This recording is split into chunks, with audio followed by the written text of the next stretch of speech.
So maybe ఆ power normal power కాదు, very strong and powerful power. అది ముఖ్యంగా ఆయన గాయాల్లోంచి వస్తూ ఉంటుంది. ఆయన గాయాలు వెరీ పవర్ఫుల్. మీకు తెలుసో లేదో, మన గాయాలు వేరు.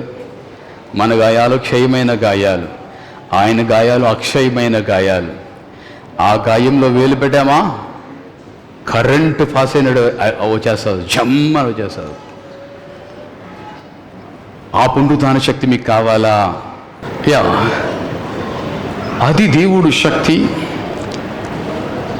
ఇప్పుడు ఒక మనిషిలోనికి ఇంత శక్తి, ఇలాంటి శక్తి ఎలా నింపేస్తున్నాడు అని మీరు ప్రశ్నించుకుంటే ఏమీ లేదు. యేసు ప్రభు నమ్మిన వారు అందరిలోనే నింపేస్తానని చెప్తున్నాడు ఆయన. నా యందు విశ్వాసం ఉంచేవారు కడుపులో నుండి జీవజల నదులు ప్రవహిస్తాయి. యేసయ్య ఒక్కడే మూడవ దినాన లేచి ఆయన దేవుడు కుమారుడని, మరణాన్ని జయించి ఉన్నాడని రుజువుపరుచుకున్నాడు మనందరికీ కూడా. ఇప్పుడు ఆయన యందు విశ్వాసం ఉంచిన వారందరికీ ఆ శక్తిని ఇవ్వగలిగే దేవుడు ఆయన. మళ్ళీ మిమ్మల్ని అడుగుతున్నాను, మీ విశ్వాసాన్ని బలపరచడానికి ఆ పునరుద్ధాన శక్తి ఎంతమంది కావాలనుకుంటున్నారు, లేక ఎంతమంది చూడాలనుకుంటున్నారు? Okay, God bless you. మరి మీ సంగతి బాబు, do you want to experience the resurrection power? Yeah, okay. It is not the Holy Spirit power, it is a power which has won a victory against the power of Satan, sin and everything. So maybe తమ్ముడు చూడాలనుకుంటున్నారు. Now I represent Jesus and ఆయన గాయాలు చేతిలో ఉన్నాయి కదా, కరెక్ట్గా ఇక్కడ చేతిలో మీ వేలు పెట్టండి. Let us see what could happen for you and for us. Okay, right, okay. నువ్వు ఎదురు ఒక అడుగు ఎదురుకి. ఓకే, రైట్, అందరూ చూడండి, don't miss it. It is the power of resurrection, పునరుద్ధానపు శక్తి ఇది. Okay, yeah, just you put your finger.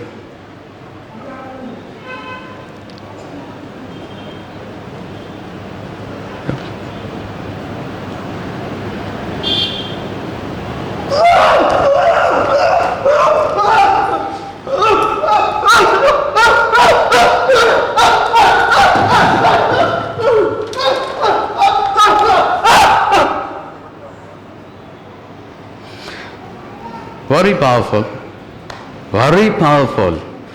Could you శక్తిని మీ చేతుల ద్వారా ముట్టుకోమన్నారండి. ఆ వేలు అక్కడ పెట్టడానికే చాలా భయం వేసిందండి. వేలు పెట్టడానికే భయం వేసింది. ఓకే, ఆ వేలు అక్కడ పెట్టగానే రీచ్ అవ్వాలనుకున్నావు కానీ రీచ్ అవ్వలేకపోయావు కదా నువ్వు. అలాగలా భయం వేసిందని. Okay okay okay. ఎప్పుడైతే అక్కడ టచ్ చేశానో నిజంగా అనంతమైన శక్తి అని, అనంతమైన శక్తి. ఆ శక్తి ఎప్పుడో దొరికింది. అది ఏ అభిషేకంలోనే చూడలేదు. ఇది అభిషేకం కాదు, ఇది పునరుద్ధాన శక్తి.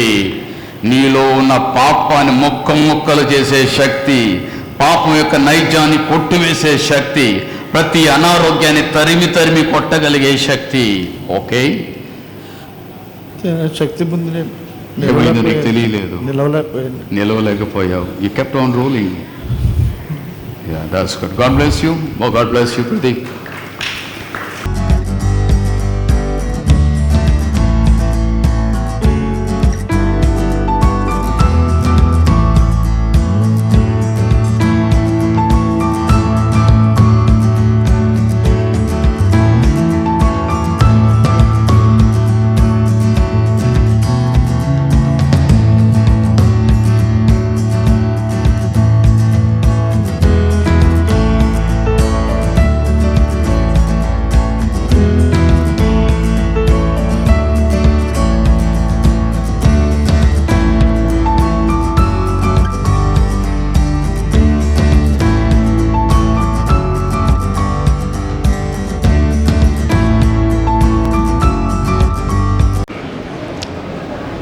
శుక్రవారం సిలువ వేయబడి సమాధిలో ఉంచబడ్డాడు ఆయన.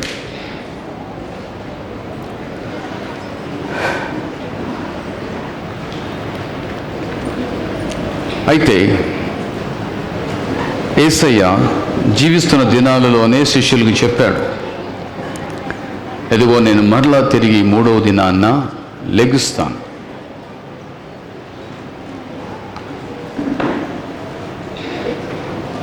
యూదులు అయిన ఆ యాజకులు,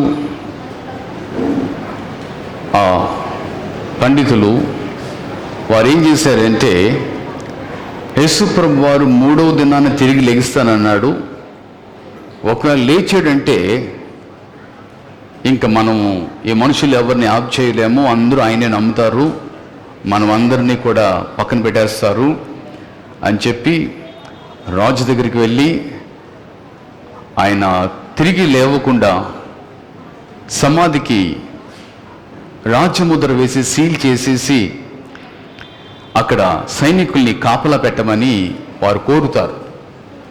వారు కోరినట్లుగానే పిలాతు రాజు ఆ సమాధికి రాయల్ సీల్ అంటే గొలుసులు వేసి మధ్యలోని ఆ ప్రభుత్వం యొక్క సీల్ వేసి పెడతారు. అలాగా ప్రభుత్వం వేసిన సీల్ని ఎవరు ఒప్పుకూడదు. కొన్ని కవర్లు, కొన్ని లెటర్స్ సీల్ చేసి వస్తాయి మనకి. సీల్ చేసిన కవర్ ఎవరు ఒప్పుకూడదు. ఆ సీల్ విప్పటానికి అధికారం ఉన్న వాళ్ళు మాత్రమే విప్పాలి. ఇంకొకరు ఎవరైనా విప్పితే కనుక అది చట్టరీత్యా నేరం కూడా. సో ఇప్పుడు యేసుప్రభు వారి సమాధిలో ఉన్నారు, సీల్ చేసేసారు. అలాగనే సైనికులు కాపలా ఉన్నారు. 3 రోజులు 3వ రోజు లెగిస్తానన్నాడు అని చెప్పేసి ఆయన లేకుండా చూడటానికి ప్రయత్నం చేస్తున్నారు వీళ్ళందరూ కూడా. అయితే ఆదివారం తెల్లవారుజామున దగ్గర 4వ గంటకి ఒక దేవదూత ఆకాశం నుండి దిగి రావడం జరుగుతుంది. ఆయన వచ్చి ఆ రాయిని పొరలించగానే యేసుప్రభు వారు మృత్యుంజయుడై మృత్యువుని, పాపమును, సాతాన్ని ఓడించి మృత్యుంజయుడై తిరిగి లేచి బయటకు వచ్చేసాడు.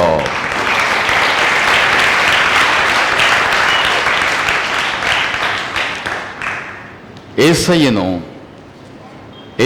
యొక్క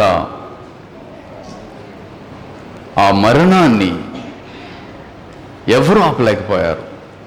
మరణమే యేసయ్య దగ్గర ఓడిపోయింది. మనకి మరణం వస్తుంది, మనకి మరణం వస్తే మళ్ళీ ఇంక తిరిగి లెగం మనం. అందుకోసం తీసుకెళ్ళి మనల్ని మట్టిలో కప్పెట్టేస్తారు.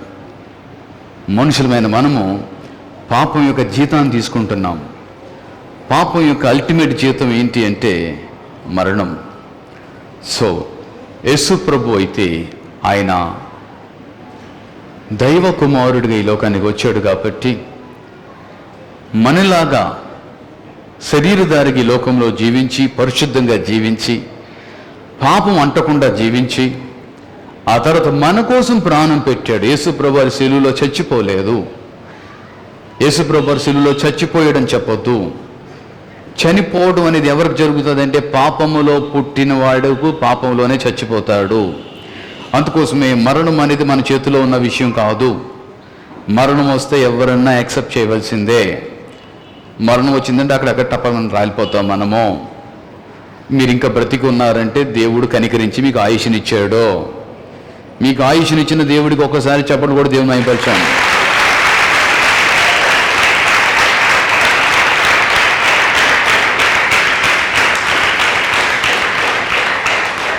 అలాగే నాకు మరణం వచ్చేస్తుందేమో అని మీరేం భయపడనక్కర్లేదు. బైబిల్ ప్రకారము దేవుడి చిత్తం ఏంటి అంటే అందరూ కూడా మానవుడు 70 సంవత్సరములు, అధిక బలం ఉంటే 80 సంవత్సరాలు జీవించడానికి దేవుడు కృపనిచ్చాడు. అంటే మీరు ఎన్ని సంవత్సరాలు బ్రతుకుతున్నారు అంటే 80 సంవత్సరాలు బ్రతుకుతున్నారు. పక్షిరాజు 100 సంవత్సరాలు బ్రతుకుతుందట. అయితే ఏటేటా దాన్ని జరగవలసింది ఏంటి అంటే 1 నెల రోజులు మాత్రము ఎగరకుండా ఎక్కడో ఎత్తైన ప్రదేశంలో నీడలో ఉండిపోతుందట. ఆ టైంలో దాన్ని జరిగేది ఏంటి అంటే ఈ పాత రెక్కలన్నీ కూడా అదే దాని నోటితో పీకేసుకుంటుందట. పాత రెక్కల్ని, పాత గోర్రల్ని. ఎందుకోసం ఇది తీసేసుకుంటుంది అంటే దానికి నూతన రెక్కలు వస్తాయట. నూతన రెక్కలు వచ్చినప్పుడు అప్పుడు పక్షిరాజులు ఏం చేస్తాయంటే పైపైకి ఎగురుతూ ఉంటాయి. పునరుద్ధానుడైన యేసు మీకు నాకు ఇంకెంత బలం ఇస్తాడు కదండి.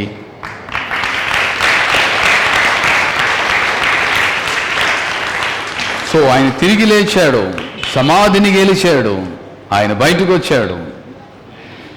వచ్చేసరికి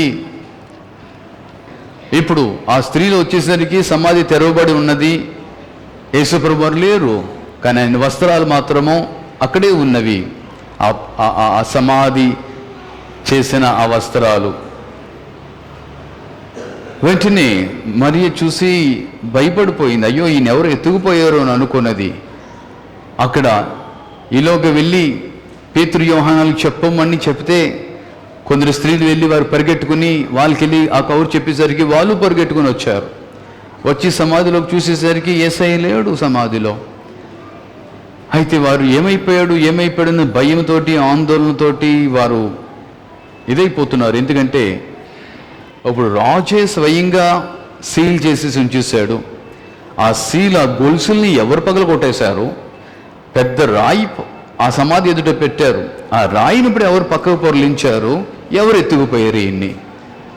అయితే వాస్తవంగా మానవులుగా ఆ గొలుసులు పగలగొట్టడం కానీ ఆ రాయి పగలగొట్టడం కానీ అది చాలా కష్టమైన పని. కానీ దేవదూత రాగానే అక్కడ మెరుపులాగా వచ్చాడట.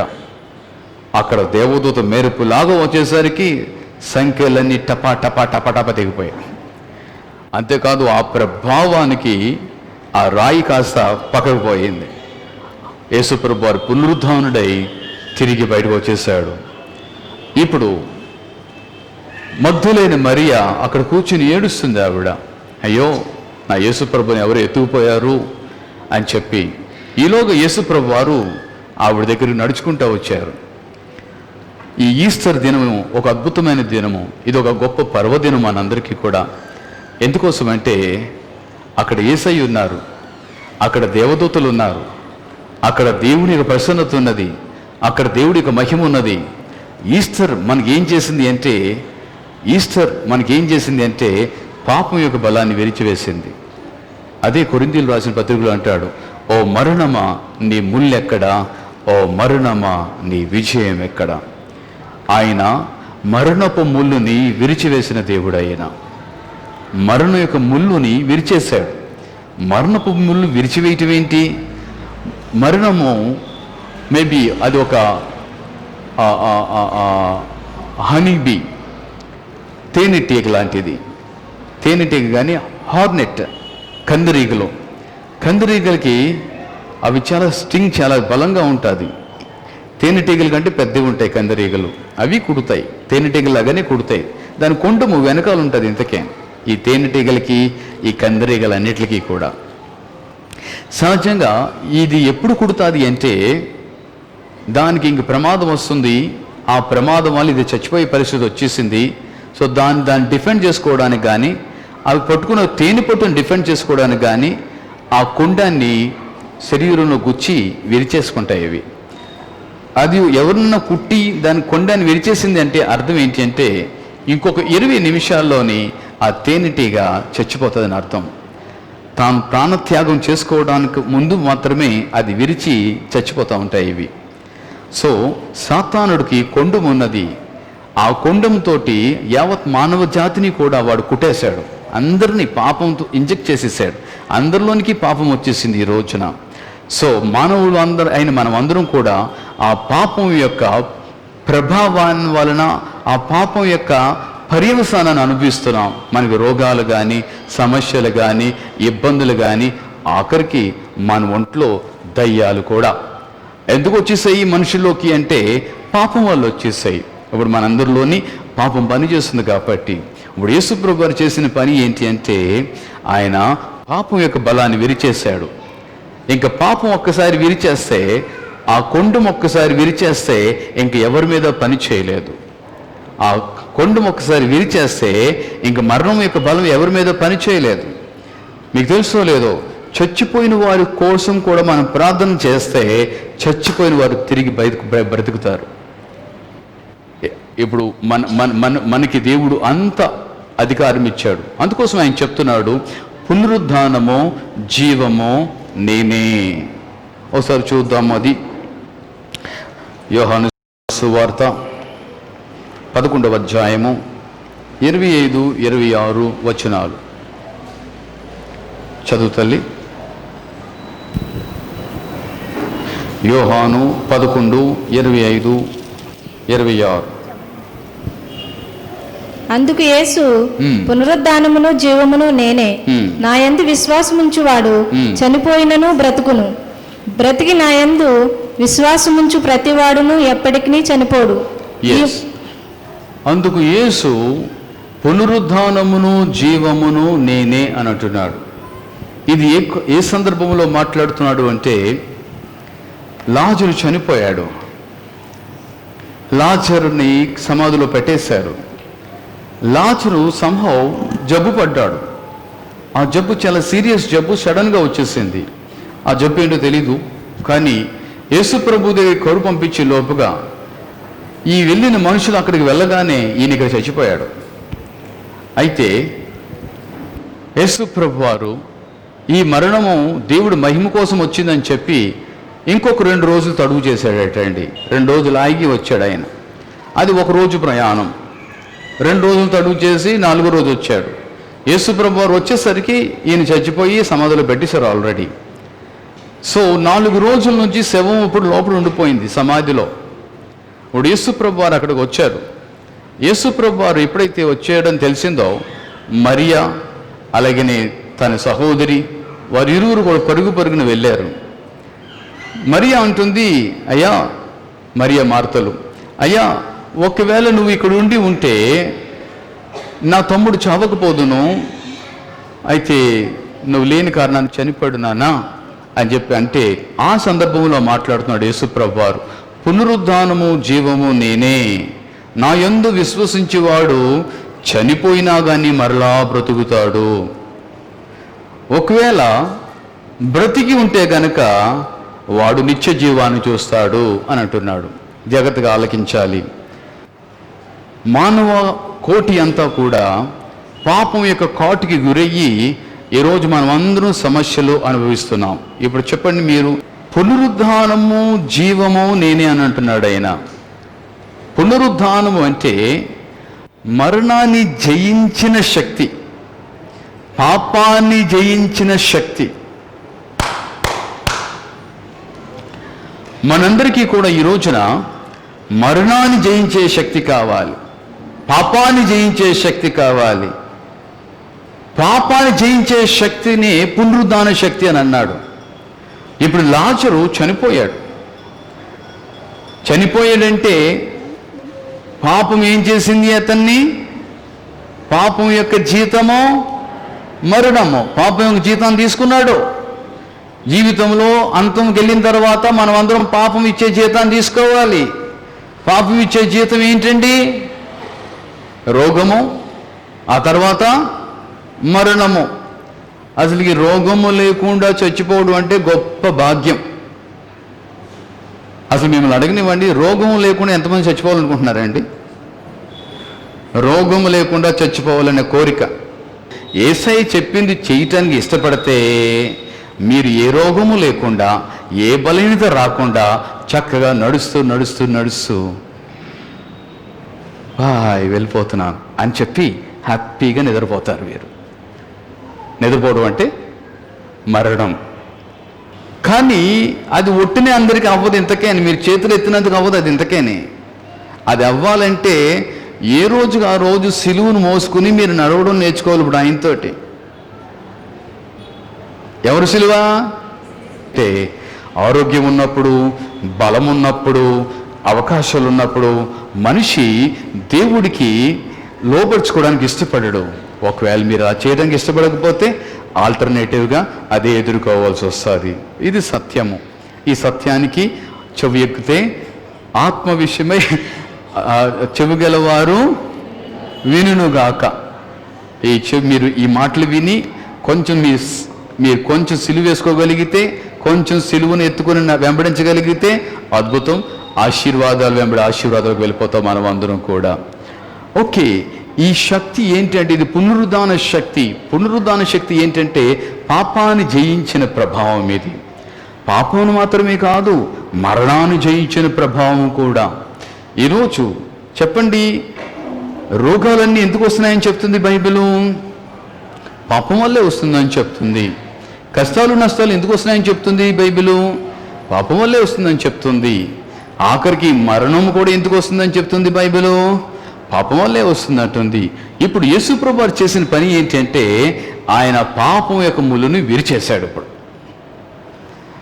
సో పాపం యొక్క ముళ్ళుని విరిచేశాడు కాబట్టి రోగం పనిచేయడానికి అవకాశం ఉన్నదా? చెప్పండి మీ నోటితోటి. సమస్యలు పనిచేయడానికి అవకాశం ఉన్నదా? అనారోగ్యాలు పనిచేయడానికి అవకాశం ఉన్నదా? లేదు. ఎందుకంటే పాపం లేదు కాబట్టి అవి పని చేయలేవు. అప్పుడు యేసు ప్రభు వారు ఆ సమాధిలో ఉన్న లాజర్ని ఏమన్నాడు అంటే, సమాధి ఆయన పొరలించండి అని అన్నాడు పక్కకి. అయ్యా వద్దు నాన్న, అప్పుడే లాజరు చనిపోయి 4 రోజులు అవుతుంది, శవం ఇప్పుడే కూలిపోయి ఉంటుంది, వద్దు అని అన్నారు. అమ్మా లేదు లేదు, పునరుద్ధానము జీవము నేనే, నా యందు విశ్వాసం ఉంచితే మాత్రమో నీవు ఇప్పుడు అద్భుతం చూస్తావని చెప్పాడు. మిమ్మల్ని అడుగుతున్నాను, మీరు యేసు యందు విశ్వాసం ఉంచగలరా? యేసు యందు విశ్వాసం ఉంచగలరా? యేసు యందు విశ్వాసం ఉంచితే ఇప్పుడే ఒక అద్భుతం చూస్తారు. మీరు ఎంతమంది అయితే విశ్వసిస్తారో వెంటనే అద్భుతం చూస్తారు. మీకు విశ్వాసం ఉంటే అద్భుతం మీదే, విశ్వాసం లేకపోతే అద్భుతం చేయలేడు. అప్పుడు ఈవిడ అంటాది, మార్త అంటాది, నిత్య జీవపు మాటలు కలిగిన వాడు నాన్న, నేను నిన్ను నమ్ముతున్నాను, నీవే మానవాళి కోటి కోసం తిరిగి వచ్చి మమ్మల్ని అందరినీ కూడా కొనిపోతావని నేను నిన్ను విశ్వసిస్తున్నానని చెప్పి ఆ రాయి పొరలించమని చెప్పగానే వారందరూ రాయి పొరలిస్తారు. మిగిలిన వారందరూ చూస్తున్నారు, ఏం జరుగుతుందా ఏం జరుగుతుందా ఏం జరుగుతుందా అని చెప్పి. యేసు ప్రభు వారు అంటారు, తండ్రి నా ప్రార్థన ఆలకించి ఉన్నావని నేను స్తుతిస్తున్నాను, నా మనం ఎప్పుడు కూడా నువ్వు ఆలకించే దేవుడవు అని చెప్పి లాజరు బయటిగా అని అన్నాడు. అంతే, దట్స్ ఆల్. చచ్చిపోయిన లాజరు దిగ్గనొచ్చి బయటపడ్డాడు. చెవులు పడదాం.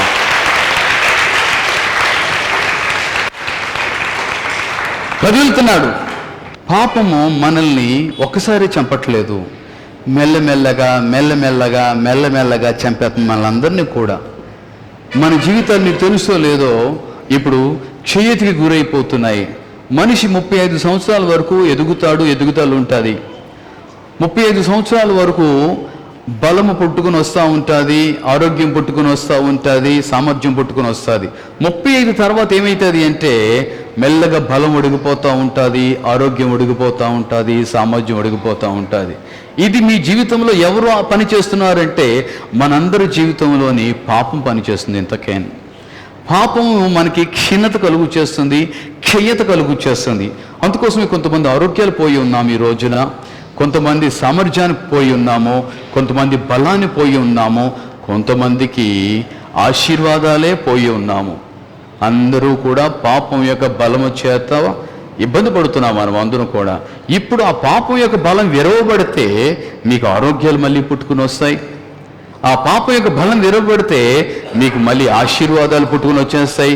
ఆ పాపం యొక్క బలం విరిచిపోతే మీరు రోజులు గడిచే కొద్ది ఆరోగ్యంతో, బలముతోటి, క్షేమంతో వర్ధిల్లడం మొదలు పెడతారు. ఇప్పుడు ఆ పాపం యొక్క బలం విరవబడాలి అంటే మనందరికీ అవసరమైనది, మనందరికీ కావాల్సింది ఏంటంటే పునరుద్ధాన శక్తి కావాలి. ఆ పునరుద్ధాన శక్తి ఎవరిలో ఉన్నది అంటే యేసయ్యలో మాత్రమే ఉన్నది. ఉప్పు తక్కువైనట్లు అలాగే మన జీవితాల్లో అనారోగ్యాలు, సమస్యలు, క్షయతులు కనబడుతున్నాయంటే ఏమి తక్కువైనట్లు? ఏమి ఎక్కువైనట్లు? పాపం ఎక్కువైనట్లు. ఏం తక్కువైనట్లు? పునరుద్ధాన శక్తి తక్కువైనట్లు. ఇప్పుడు యేసు ప్రభు వారి యొక్క శిలువ మరణము ద్వారాగా, ఆయన పునరుద్ధానం ద్వారాగా ఆయన నమ్మిన వారందరికీ కూడా ఇప్పుడు దేవుడు ఏం చేస్తున్నాడు అంటే ఆయన పునరుద్ధాన శక్తిని ఇవ్వడానికి ఇష్టపడుతున్నాడు. మీలో ఎంతమందిగా పునరుద్ధాన శక్తి కావాలండి? మేబీ ఇన్ని రోజులు మీరు పరిశుద్ధాత్మ అభిషేకాన్ని చూశారు. పరిశుద్ధాత్మ అభిషేకం వేరు, పునరుద్ధాన బలం వేరు. పునరుద్ధాన బలం అంటే ఏం బలం అది చెప్పండి? పాపాన్ని, మరణాన్ని, క్షయతను జయించిన బలం. పాపము నిలవలేదు, మరణము నిలవలేదు, మనిషి ఆరోగ్యాలు క్షీణించిపోతున్నాయి కదా, క్షయత కూడా నిలవలేదు. అది నేను అంటాను, వయసులో ఉన్నవారు చాలా మోసరం. ఇప్పుడు ఏమంటారు?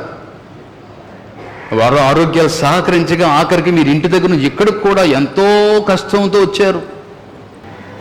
ఓకే, ఇప్పుడు యేసు ప్రభు వారు మనకేం చేయాలనుకుంటున్నాడు అంటే, ఆ నీరసం రాకుండా మీకు ఆయన పునరుద్ధాన బలం ఇచ్చేద్దాం అనుకుంటున్నాడు. ఇప్పుడు ఇంక బలహీనతలు రాకుండా పునరుద్ధాన శక్తిని ఇచ్చేద్దాం అనుకుంటున్నాడు. ఇప్పుడు మీకు ఇంకా టాబ్లెట్లు అక్కర్లేదు, మనకే మందులు అక్కర్లేదు, ఇంజక్షన్లు అక్కర్లేదు, డాక్టర్లు అక్కర్లేదు.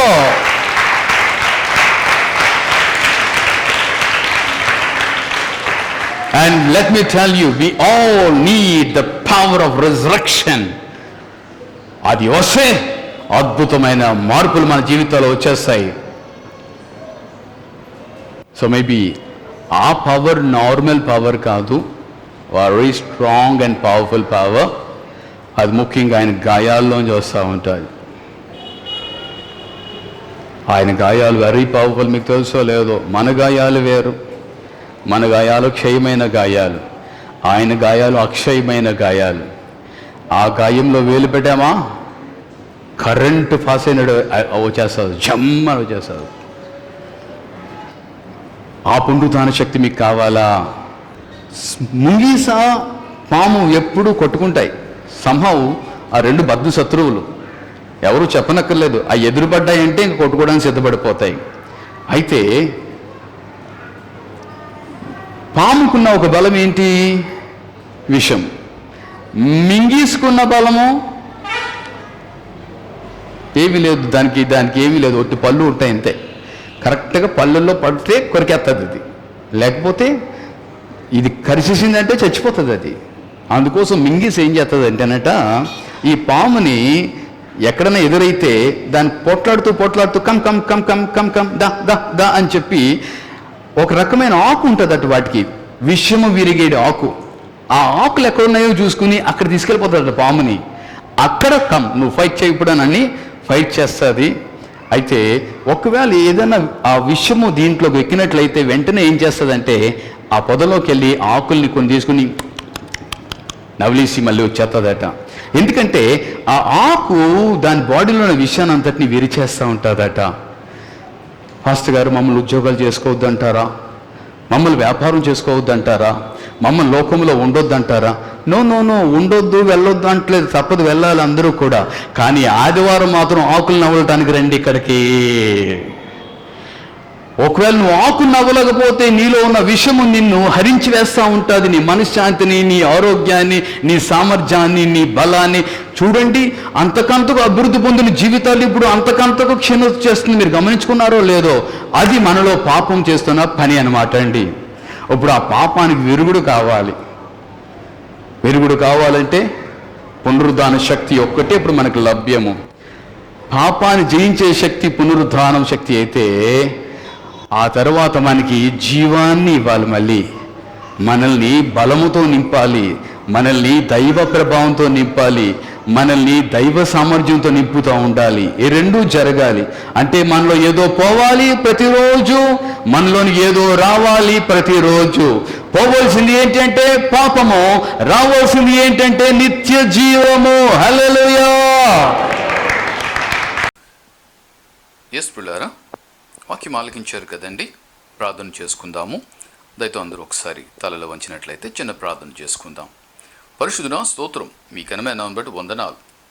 నాయన, ఏలినవాడ శరీరధారిగా మా కోసం ఈ లోకానికి వచ్చి పాపాన్ని మీ పైన వేసుకుని పాపానికి ప్రాయశ్చిత్తం చేసి నాయన తండ్రి పునరుద్ధానుడివై తిరిగి 3వ దినాన లేచినందుకు నిండు వందనాలు. సజీవుడుగా ఈరోజు మా మధ్యన ఉన్నందుకు, మాతో ఉన్నందుకు నిండు వందనాలు తెలియపరుస్తున్నాం. అయ్యా తండ్రి, శ్రోతలందరైతే వీక్షిస్తున్నారో అందరినీ దర్శించండి ప్రభువా. ప్రతి వారిని కూడా మీ పునరుద్ధాన శక్తితోనూ మీ జీవముతోనూ నింపమని బ్రతిమాల్చున్నాను. మీ పునరుద్ధాన శక్తితో వారిపై ఉన్న పాప ప్రభావాన్ని విరిచివేసి అనారోగ్యాలను పాలద్రోలండి ప్రభా, ఆర్థిక ఇబ్బందులను పాలద్రోలండి ప్రభా.